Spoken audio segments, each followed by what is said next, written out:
नीति वचन अध्याय 2। ज्ञान का मूल्य।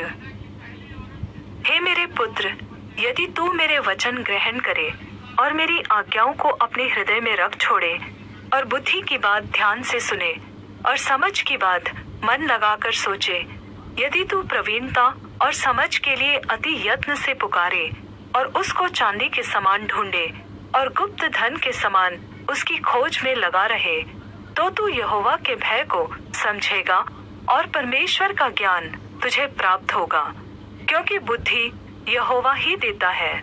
ज्ञान और समझ की बातें उसी के मुंह से निकलती है। वह सीधे लोगों के लिए खरी बुद्धि रख छोड़ता है।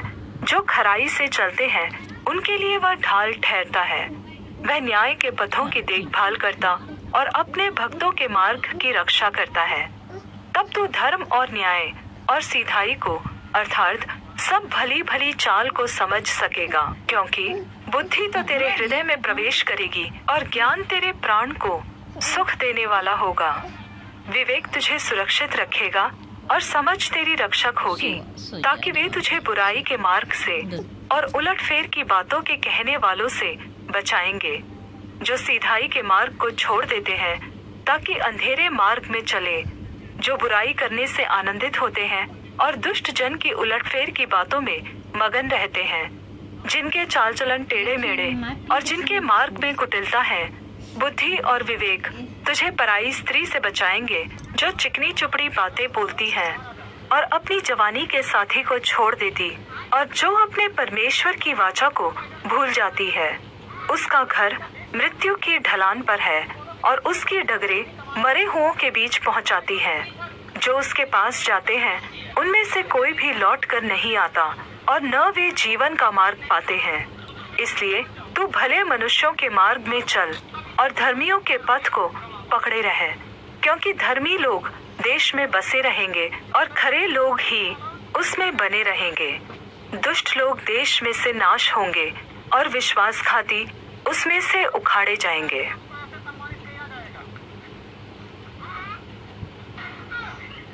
नीति वचन अध्याय 3। युवाओं के लिए मार्गदर्शन। हे मेरे पुत्र, मेरी शिक्षा को न भूलना, अपने हृदय में मेरी आज्ञाओं को रखे रहना, क्योंकि ऐसा करने से तेरी आयु बढ़ेगी और तू अधिक कुशल से रहेगा। कृपा और सच्चाई तुझसे अलग न होने पाए, वरन उनको अपने गले का हार बनाना और अपनी हृदय रूपी पटिया पर लिखना। तब तू परमेश्वर और मनुष्य दोनों का अनुग्रह पाएगा। तू अति प्रतिष्ठित होगा।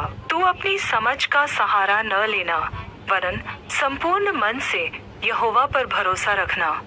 उसी को स्मरण करके सब काम करना, तब वह तेरे लिए सीधा मार्ग निकालेगा।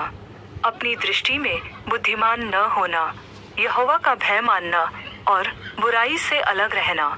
ऐसा करने से तेरा शरीर भला चंगा और तेरी हड्डियां पुष्ट रहेंगी। अपनी संपत्ति के द्वारा और अपनी भूमि की सारी पहली उपज देकर यहोवा की प्रतिष्ठा करना। इस प्रकार तेरे खत्ते भरे और पूरे रहेंगे और तेरे रसकुंडों से नया दाखमधु उमड़ता रहेगा। हे मेरे पुत्र, यहोवा की शिक्षा से मुंह न मोड़ना, और जब वह तुझे डांटे तब तू बुरा न मानना। जैसे पिता अपने प्रिय पुत्र को डांटता है, वैसे ही यहोवा जिससे प्रेम रखता है उसको डांटता है। क्या ही धन्य है वह मनुष्य जो बुद्धि पाए और वह मनुष्य जो समझ प्राप्त करे। जो उपलब्धि बुद्धि से प्राप्त होती है वह चांदी की प्राप्ति से बड़ी और उसका लाभ शुद्ध सोने के लाभ से भी उत्तम है। वह बहुमूल्य रत्नों से अधिक मूल्यवान है, और जितनी वस्तुओं की तू लालसा करता है उनमें से कोई भी उसके तुल्य न ठहरेगी। उसके दाहिने हाथ में दीर्घायु और उसके बाएं हाथ में धन और महिमा है। उसके मार्ग आनंददायक है और उसके सब मार्ग कुशल के हैं। जो बुद्धि को ग्रहण कर लेते हैं उनके लिए वह जीवन का वृक्ष बनती है, और जो उसको पकड़े रहते हैं वह धन्य है। यहोवा ने पृथ्वी की नींव बुद्धि ही से डाली और स्वर्ग को समझ ही के द्वारा स्थिर किया। उसी के ज्ञान के द्वारा गहरे सागर फूट निकले और आकाश मंडल से ओस टपकती है। हे मेरे पुत्र, ये बातें तेरी दृष्टि की ओट न होने पाए।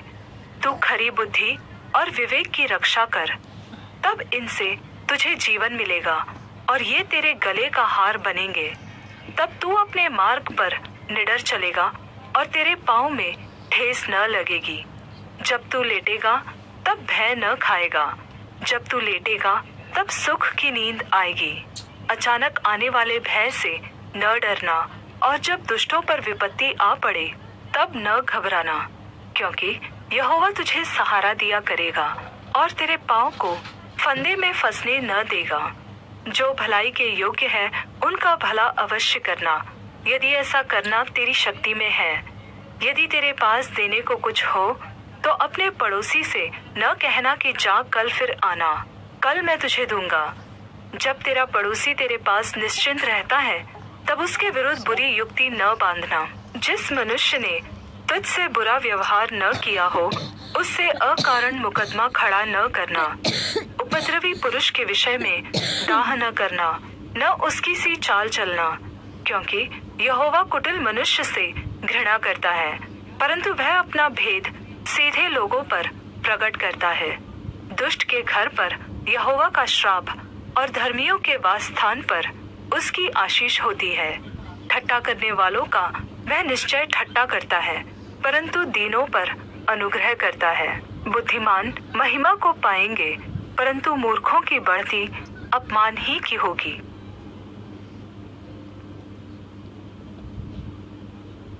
नीति वचन अध्याय 4। बुद्धि के लाभ। हे मेरे पुत्रों, पिता की शिक्षा सुनो और समझ प्राप्त करने में मन लगाओ, क्योंकि मैंने तुमको उत्तम शिक्षा दी है। मेरी शिक्षा को न छोड़ो। देखो, मैं भी अपने पिता का पुत्र था और माता का इकलौता दुलारा था, और मेरा पिता मुझे यह कहकर सिखाता था, तेरा मन मेरे वचन पर लगा रहे, तू मेरी आज्ञाओं का पालन कर, तब जीवित रहेगा। बुद्धि को प्राप्त कर, समझ को भी प्राप्त कर, उनको भूल न जाना, न मेरी बातों को छोड़ना। बुद्धि को न छोड़ और वह तेरी रक्षा करेगी। उससे प्रीति रख और वह तेरा पहरा देगी। बुद्धि श्रेष्ठ है, इसलिए उसकी प्राप्ति के लिए यत्न कर। अपना सब कुछ खर्च कर दे ताकि समझ को प्राप्त कर सके।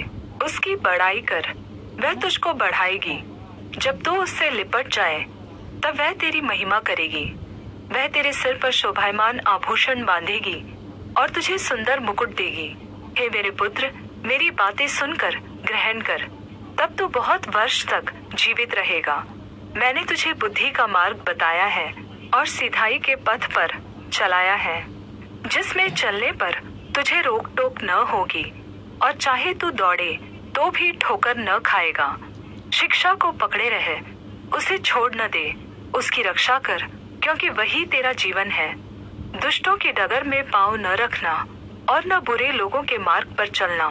उसे छोड़ दे, उसके पास से भी न चल, उसके निकट से मुड़कर आगे बढ़ जा, क्योंकि दुष्ट लोग यदि बुराई न करे तो उनको नींद नहीं आती, और जब तक वे किसी को ठोकर न खिलाए तब तक उन्हें नींद नहीं मिलती, क्योंकि वे दुष्टता की रोटी खाते और हिंसा का दाख मधु पीते हैं।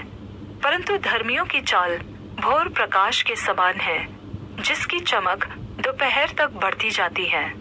दुष्टों का मार्ग घोर अंधकार में है, वे नहीं जानते कि वे किससे ठोकर खाते हैं। हे मेरे पुत्र, मेरे वचन ध्यान धर के सुन और अपना कान मेरी बातों पर लगा। इनको अपनी आंखों से ओझल न होने दे, वरन अपने मन में धारण कर, क्योंकि जिनको वे प्राप्त होती है वे उनके जीवित रहने का और उनके सारे शरीर के चंगे रहने का कारण होती है। सबसे अधिक अपने मन की रक्षा कर, क्योंकि जीवन का मूल स्रोत वही है। टेढ़ी बात अपने मुंह से मत बोल, और चालबाजी की बातें कहना तुझसे दूर रहे। तेरी आंखें सामने ही की ओर लगी रहे और तेरी पलकें आगे की ओर खुली रहे। अपने पांव रखने के लिए मार्ग को समतल कर, तब तेरे सब मार्ग ठीक रहेंगे। न तो दाहिनी ओर मुड़ना और न बाई ओर। अपने पांव को बुराई के मार्ग पर चलने से हटा ले।